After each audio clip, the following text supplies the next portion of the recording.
নমস্কার, শুভ সন্ধ্যা। আমি জ্যোতিষী তন্ময় মৌলিক। আজকে আমি জ্যোতিষীয় সম্পর্কিত যে টপিকটি নিয়ে সংক্ষিপ্তভাবে কিছু কথা বলবো, যে জন্ম চার্টে বা জন্ম ছকে কি কম্বিনেশন থাকলে, কি গ্রহযোগ থাকলে আপনার বিবাহ ভাঙবেই। আমি বারবার করে আমার ক্লায়েন্টদের বলি যে বিবাহ করছেন, বিবাহের যোগ এলে আপনার বিবাহ হবে, এটা 100%। বিবাহ করবেন একদিনের জন্য, কিন্তু বিবাহিত জীবনকে সঠিক রাখার জন্য, সুখী দাম্পত্য জীবন হওয়ার জন্য জ্যোতিষীয় পরামর্শের প্রয়োজন।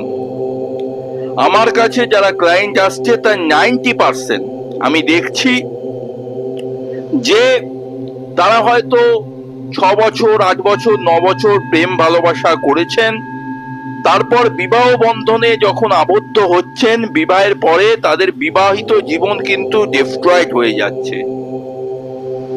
বিবাহিত জীবনটাকে সুখী রাখার জন্য জ্যোতিষীয় পরামর্শের প্রয়োজন। আপনারা লাখ লাখ টাকা খরচা করে বিবাহ বন্ধনে আবদ্ধ হচ্ছেন, কিন্তু তার আগে কোনো প্রতীক করছেন না, কোনো জটুক বিচার করাচ্ছেন না। বিবাহের পরে যখন শেষ হবার মুহূর্তে বিবাহিত জীবন, তখন জ্যোতিষীর কাছে যাচ্ছেন যে আমার জীবনে কি হবে, কিন্তু তখন আর কিচ্ছু করার থাকে না। আগে থেকে প্রতিকার প্রতিবিধান করা আবশ্যক। যাই হোক, এবারে কম্বিনেশন নিয়ে কিছু কথা বলি।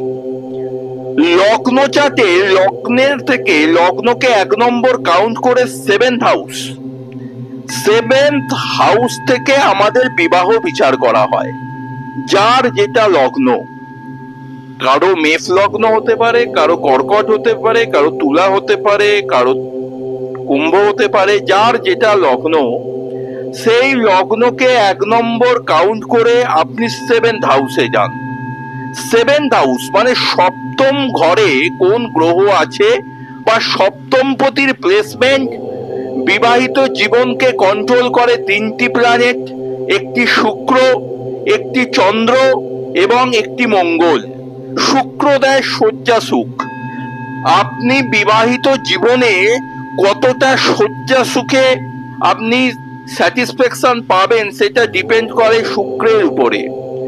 চন্দ্র যদি আপনার ঠিক না থাকে, চন্দ্রকে বলা হয় মনের কারক গ্রহ।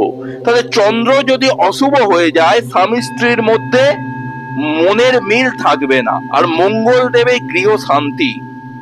আপনার হাতে হয়তো প্রচুর ধন সম্পদ আছে, কিন্তু আপনার মঙ্গল যদি খারাপ থাকে, তাহলে স্বামী স্ত্রীর মধ্যে কোনোদিন গৃহে শান্তি থাকবে না।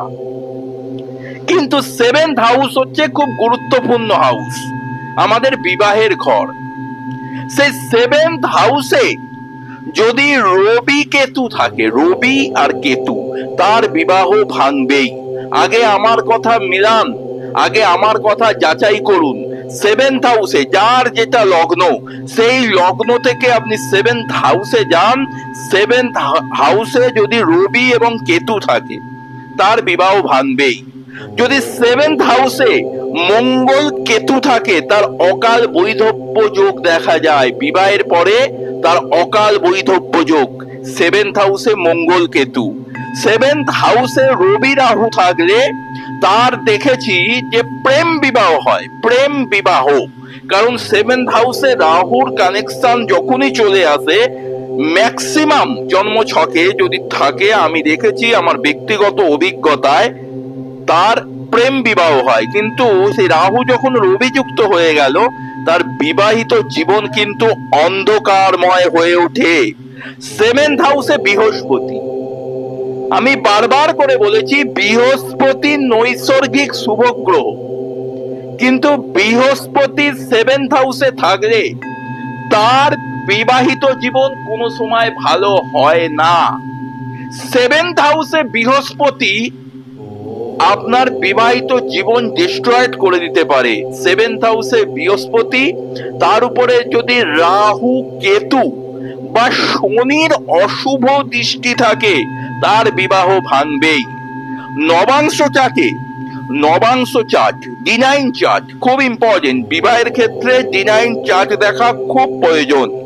D9 চার্টে যদি দেখা যায় লগ্ন থেকে 7th হাউসে বৃহস্পতি আছে, তার বিবাহ কোনো সময় শান্তির হবে না।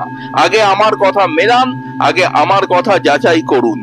D9 চার্টে যদি সপ্তমে কেতু থাকে, সপ্তমে কেতু, তাহলে ভুল জায়গায় আপনার বিয়ে হতে পারে, আপনার বিবাহিত জীবন টিকবে না।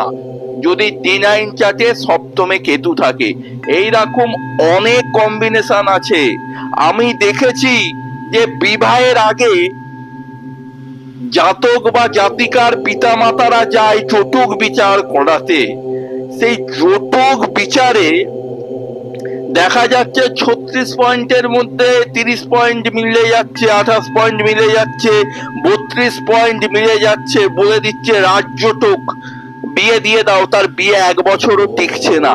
আমার কাছে প্রত্যক্ষ প্রমাণ আছে। আমি যা বলি সত্য কথা বলি, স্পষ্ট কথা বলি, তাতে আমার কাছে কেউ আসুক না আসুক তাতে আমার কিচ্ছু এসে যায় না।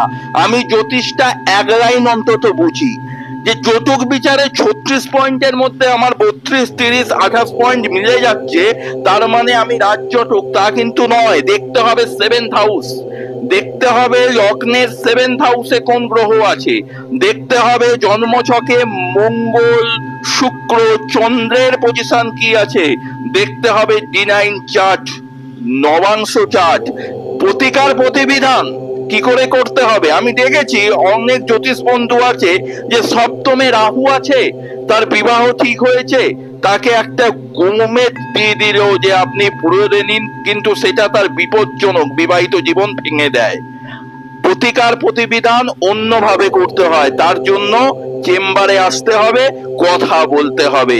আমি বারবার করে বলছি, আপনারা লাখ লাখ টাকা খরচা করে বিবাহ বন্ধনে আবদ্ধ হচ্ছেন, কিন্তু বিবাহের আগে প্রতিকার প্রতিবিধান করছেন না। বিবাহের আগে সঠিক জ্যোতিষীর কাছে গিয়ে প্রতিকার প্রতিবিধান করুন, যাতে আপনার বিবাহিত জীবনটা সুখ এবং দাম্পত্যে ভরে ওঠে এবং বিবাহিত জীবন আপনাদের সুখের হয়। যারা আমার সঙ্গে যোগাযোগ করতে চাইছেন, আমার নাম তন্ময় মৌলিক শাস্ত্রী, আমার ফোন নাম্বার 8774233132। নমস্কার, জয় মা তারা, জয় জয় তারা, জয় গুরু বামদেব।